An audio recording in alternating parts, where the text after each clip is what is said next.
Good morning students. आज के video lecture में आपका स्वागत है। आज मैं सिखाने जा रही हूँ हिंदी सुलभ भारती 8 स्टैंडर्ड बच्चों के लिए लेसन नंबर 2 वारिस कौन। वारिस कौन बाद में क्वेश्चन मार्क दिया है। वारिस यानी उत्तराधिकारी। तो देखते हैं बच्चों, वारिस कौन। इसे लिखा है विभा रानी जी ने। इनका जन्म है 1959, मधुबनी बिहार। इनका परिचय है बहुआयामी प्रतिभा की धनी विभा रानी हिंदी व मैथिली की राष्ट्रीय स्तर की लेखिका है। वो क्या है? राष्ट्रीय स्तर की लेखिका है। अपने कहानी, गीत, अनुवाद, लोक साहित्य एवं नाट्य लेखन में प्रखरता से अपनी कलम चलाई है। आप समकालीन फिल्म, महिला व बाल विषयों पर लोकगीत और लोक साहित्य के क्षेत्र में निरंतर काम कर रही है। उनकी प्रमुख कृतियाँ देखते हैं। प्रमुख कृतियाँ कौन कौन सी है? चल घुसरो घर अपने, मैथिली की लोक कथाएँ, गोनू झा के किस्से, कहानी संग्रह गोनू झा के किस्से, अगले जन्म मोहे बिटिया न कीजो, नाटक, समृद्ध कैन द्विभाषी हिंदी अंग्रेजी का अनुवाद, बिल टेलर की डायरी आदि। गद्य संबंधी देखते हैं। प्रस्तुत संवादात्मक कहानी के माध्यम से विभा रानी जी का कहना है कि हमें उत्तम फल प्राप्त करने के लिए समय और साधनों का सदुपयोग करना चाहिए। जो ऐसा करता है वही जीवन में सफल होता है। तो देखते हैं बच्चों, वारिस कौन लेसन। एक राजा था, उसके 4 बेटियां थी। राजा ने सोचा कि इन चारों में से जो सबसे बुद्धिमती होगी उसे अपना राजपाट सौंपेगा। राजपाट यानी कि राजगद्दी सौंपेगा। इसका फैसला कैसे हो, वो सोचने लगा। वो क्या सोचने लगा? अंत में उसे एक उपाय सूझ गया। अंत में उसको उपाय सूझ गया। उसने एक दिन चारों बेटियों को अपने पास बुलाया। सभी को गेहूं के 100 दाने दिए। गेहूं के व्हीट के 100 सीड्स दिए। कहा, इसे तुम अपने पास रखो। क्या बोला वो? इसे तुम अपने पास रखो। 5 साल बाद जब इन्हें मांगूंगा तब तुम सब मुझे वापस कर देना। राजा क्या बोलता है? 5 साल बाद तुम्हें इसको वापस कर देना है। 4 बेटियों को वो बोलता है। गेहूं के दाने लेकर चारों बहनें अपने अपने कमरे में लौट आई। बड़ी बहन ने उन दानों को खिड़की के बाहर फेंक दिया। बड़ी बहन ने क्या किया? उन दानों को, उन सीड्स, व्हीट के सीड्स थे, वो फेंक दिए बाहर खिड़की के। उसने सोचा, आज से 5 साल बाद पिताजी को गेहूं के इन दानों की याद रहेगी क्या? याद में रहेंगे क्या वो? और जो याद भी रहा तो क्या हुआ? भंडार से लेकर दे दूंगी। दूसरी बहन ने दानों को चांदी के एक डिब्बे में डालकर उसे मखमल के थैले में बंद करके सुरक्षा से अपनी संदूकची में डाल दिया। देखो, सोचा 5 साल बाद जब पिताजी ये दाने मांगेंगे तब उन्हें वापस कर दूंगी। 5 साल बाद भी मांगेंगे तो ये वापस कर दूंगी। वो ऐसी 2 नंबर की बहन बोलती है। तीसरी क्या बोलती है देखते हैं। तीसरी बहन बस सोचती रही कि इसका क्या करूँ। वो विचार करती है, सोचती है, थिंकिंग करती है, क्या करूँ इस सौदाने का। चौथी यानी कि छोटी बहन तनिक बच्ची थी, वो छोटी थी। तनिक यानी कि थोड़ी छोटी थी। शरारतें करना उसे बहुत पसंद था। उसे गेहूं के भुने दाने भी बहुत पसंद थे। उसे क्या? गेहूं के भुने दाने बहुत पसंद भी थे। उसने दानों को भुना कर खा डाला और खेल में मग्न हो गई। वो छोटी थी इसलिए उसने भुने दाने बहुत पसंद थे। उसने क्या किया? वो दाने सब खा डाले। तीसरी राजकुमारी को इस बात का यकीन था कि पिताजी ने उन्हें यूं ही ये दाने नहीं दिए होंगे। तीसरी को क्या यकीन था? ऐसे ही वो दाने नहीं दिए होंगे। जरूर इसके पीछे कोई मकसद होगा। मकसद यानी कि उद्देश्य होगा। पहले तो उसने भी अपनी दूसरी बहनों की तरह ही उन्हें सहेज कर रख देने की सोची, लेकिन वह ऐसा न कर सकी। 2-3 दिनों तक वो सोचती रही। फिर उसने 2-3 दिन वो सोचने लगी, विचार करने लगी, थिंकिंग करने लगी। फिर उसने अपने कमरे की खिड़की के पीछे वाली जमीन में दाने बो दिए।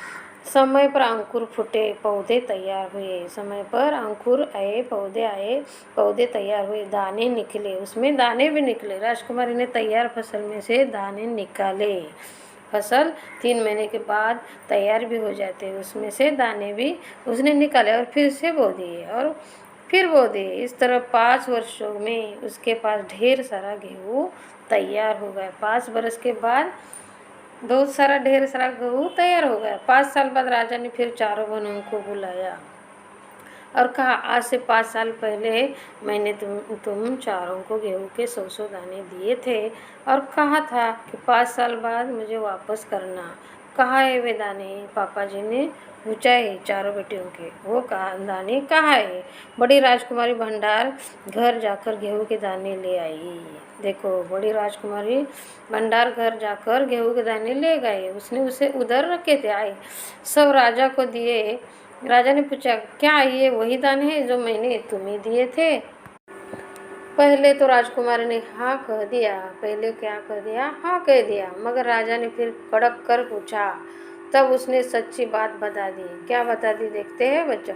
राजा ने दूसरी राजकुमारी से पूछा, तुम्हारे दाने कहाँ है? दूसरी राजकुमारी को बुलाया। राजा ने बोला, तुम्हारे दाने कहाँ है? दूसरी राजकुमारी अपनी संदूकची में से मखमल के खोल वाली डिब्बी उठा लाई। खोल वाली यानी कि खोल वाले ने क्या? आवरण वाली। संदूक यानी छोटा सा बक्सा, आणि मखमल यानी कि रेशमी कपड़ा। दूसरी राजकुमारी ने क्या किया था? अपनी संदूक में से मखमल के खोल वाली डिब्बी उठा लाई, जिसमें उसने गेहूं के दाने सहेज कर रखे थे। राजा ने उसे खोलकर देखा, दाने सड़ गए थे। बहुत दिन के बाद दाने सड़ गए थे। तीसरी राजकुमारी से पूछा, तुमने क्या किया उन दानों का? तीसरी राजकुमारी से पूछा, क्या पूछा? तीसरी ने कहा, मैं इसका उत्तर आपको अभी नहीं दूंगी। वो क्या बोलते हैं? अभी नहीं दूंगी इसका उत्तर, क्योंकि जवाब पाने के लिए आपको यहाँ से दूर जाना पड़ेगा और मैं वहाँ आपको कल ले चलूँगी। वो क्या बोलते हैं? कल मैं वहाँ ले चलूँगी। राजा ने अब चौथी और सबसे छोटी राजकुमारी से पूछा। उसने उसे बेपरवाही से जवाब दिया। उन दानों, वो छोटी थी ना, इसलिए उसने क्या किया? बेपरवाही से जवाब दिया। उन दानों की कोई कीमत है पिताजी? वैसे तो ढेरों दाने भंडार में पड़े हैं। आप तो जानते हैं ना, मुझे गेहूं के भुने दाने बहुत अच्छे लगते हैं। आप तो जानते हैं मुझे भुने हुए दाने गेहूं के बहुत अच्छे लगते हैं, सो मैं उन्हें भुना कर खा गई। वो क्या बोलते हैं? वो भुना कर मैं खा गई। आप भी पिताजी किन किन चक्करों में पड़ जाते हैं? चक्करों में पड़ जाना यानी कि द्विधा में पड़ जाना। सभी के उत्तर से राजा को बड़ी निराशा हुई। चारों में से अब उसे केवल तीसरी बेटी से ही थोड़ी उम्मीद थी। उम्मीद यानी कि आशा थी। दूसरे दिन तीसरी राजकुमार राजा के पास आई। उसने कहा, चलिए पिताजी, आपको मैं दिखाऊं। तीसरी बेटी क्या बोलती है? चलिए पिताजी, आपको मैं दिखाऊं कि गेहूं के वे दाने कहाँ है। देखो, राजा रथ पर सवार हो गया करके खेत की तरफ बढ़ चला। राजा ने पूछा, आखिर कहाँ रख छोड़े हैं तुमने वे 100 दाने? इन 100 दानों के लिए तुम मुझे कहाँ में चक्कर लगवाओगे? तब तक रथ एक बड़े से हरे भरे खेत के सामने आकर रुक गया। हरे भरे खेत के सामने रथ आकर रुक गया है। देखते आगे क्या है। राजा ने देखा, सामने बहुत बड़े खेत में गेहूं की फसल थी। सामने बहुत बड़े खेत में बहुत बड़ा खेत, गेहूं की फसल थी खेत में। उसकी बालियां हवा में झूम रही थी, जैसे राजा को कोई खुशी भरा गीत सुना रही हो।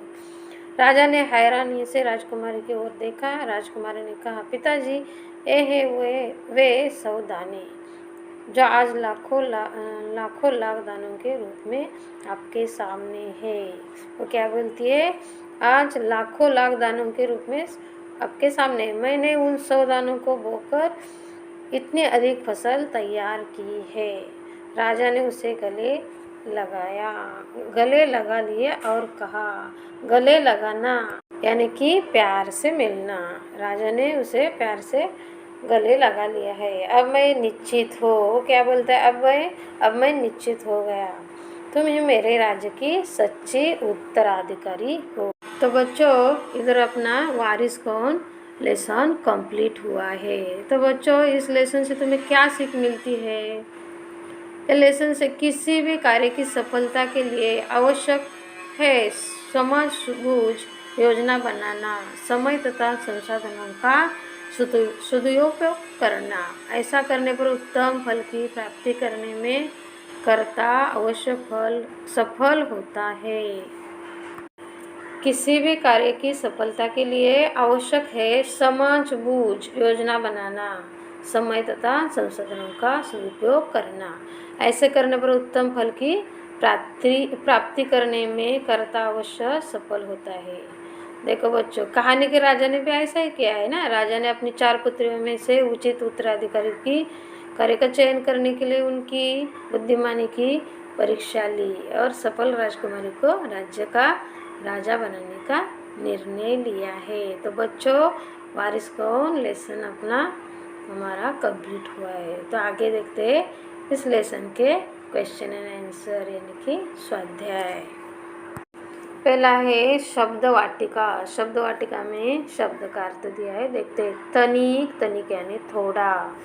2 नंबर मकसद उद्देश्य, खोल आवरण, उम्मीद आशा, उत्तराधिकारी वारिस।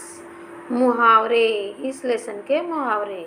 चक्कर में पड़ जाना यानी कि द्विधा में पड़ना। 2 गले लगाना, प्यार से मिलना। देखते आगे क्या है। सूचना के अनुसार कृतियाँ करो, उत्तर लिखो। गेहूं के दानों का चारों बहनों ने किया। देखो पहला है बड़ी बहन ने दानों को खिड़की के बाहर फेंक दिया था ना। दूसरी बहन ने क्या किया था। दूसरी बहन ने दानों को चांदी की डिब्बी में मखमल के थैले में रखा था। तीसरी ने क्या किया था। तीसरी बहन ने दानों को अपनी खिड़की के पीछे वाली ज़मीन में वो दाने बो दिए थे। और चौथी बहन ने दानों को भुनवा कर खा डाला था। प्रश्न क्रमांक 2, उचित घटनाक्रम लगाकर वाक्य फिर से लिखो। पहला है सभी के उत्तर से राजा को बड़ी निराशा हुई। 2 रथ एक बड़े से हरे भरे खेत के सामने रुक गया। 3 राजा ने हैरानी से राजकुमारी की ओर देखा। 4 अंत में उसे एक उपाय सूझ गया। सर उत्तर है सभी के। पहला है अंत में उसे एक उपाय सूझ गया। नंबर 2 सभी के उत्तर से राजा को बड़ी निराशा हुई। 3 रथ एक बड़े से हरे भरे खेत के सामने रुक गया। 4 राजा ने हैरानी से राजकुमारी की ओर देखा। प्रश्न क्रमांक 3 सही विकल्प चुनकर वाक्य फिर से लिखो। 1 जरूर इसके पीछे कोई डैश डैश होगा। 2 100 में उन्हें डैश डैश खा गई, भुनवा कर खा गई। 3 तुम ही मेरे राज्य की सच्ची डैश डैश हो, उत्तराधिकारी हो। 4 इसे तुम अपने पास रखो, डैश डैश साल बाद मैं इन्हें मांगूंगा, 5 साल बाद इन्हें मैं मांगूंगा। प्रश्न क्रमांक 4 परिणाम लिखो। पहला है गेहूं के दानों को बोने का परिणाम। वे दाने लाखों लाख दानों के रूप में हरे भरे खेत में हवा में झूम रहे थे। 2 सभी के उत्तर सुनकर राजा पर हुआ परिणाम। क्या परिणाम हुआ देखते हैं। सभी के उत्तर सुनकर राजा पर हुआ परिणाम, राजा को बड़ी निराशा हुई। आगे देखते हैं आगे क्या है। 3 नंबर 3 दूसरी राजकुमारी का संदूकची में दाने रखने का परिणाम। उत्तर है दाने सड़ गए। 4 पहली राजकुमारी को कड़क कर पूछने का परिणाम। क्या परिणाम है। पहली राजकुमारी को कड़क कर पूछने का परिणाम, राजकुमारी ने क्या किया, स्वीकार किया कि वे दाने भंडार घर से ले आई। तो देखते हैं बच्चों आगे क्या है। भाषा बिंदु। रचना के आधार पर विभिन्न प्रकार के 3-3 वाक्य पाठों से ढूंढकर लिखो। तो बच्चों पहला है सरल वाक्य।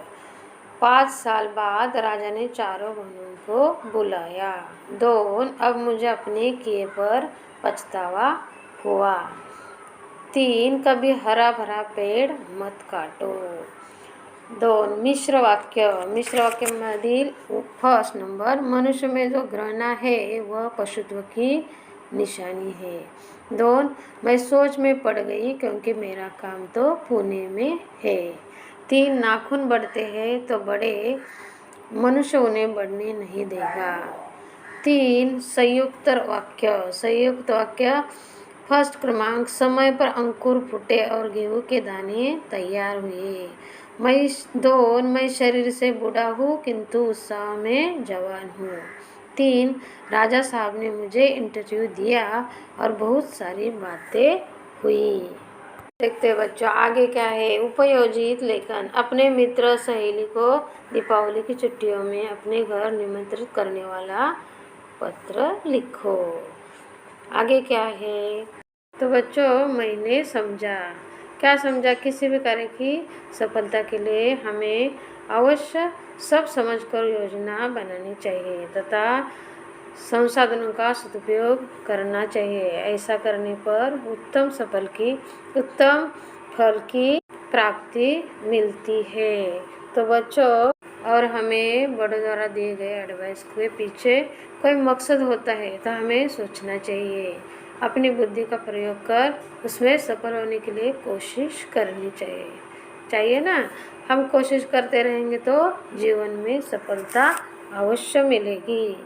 तो बच्चों आगे क्या है देखते हैं। बीरबल की स्वयं अध्ययन, बीरबल की बौद्धिक चतुराई की कहानी के मुद्दों पर फोल्डर बनाकर कहानी प्रस्तुत करो। तो बच्चों इसी तरह मैंने वारिस कौन लेसन एक्सप्लेन किया है। तो बच्चों I hope you all understand my teaching. मैं आशा करती हूँ कि तुम्हें सब समझ में आया होगा। तो बच्चों आपको ये वीडियो अच्छी लगी हो तो लाइक सब्सक्राइब शेयर ज़रूर करो। Thank you. चलो फिर मिलेंगे अगले वीडियो में। बाय।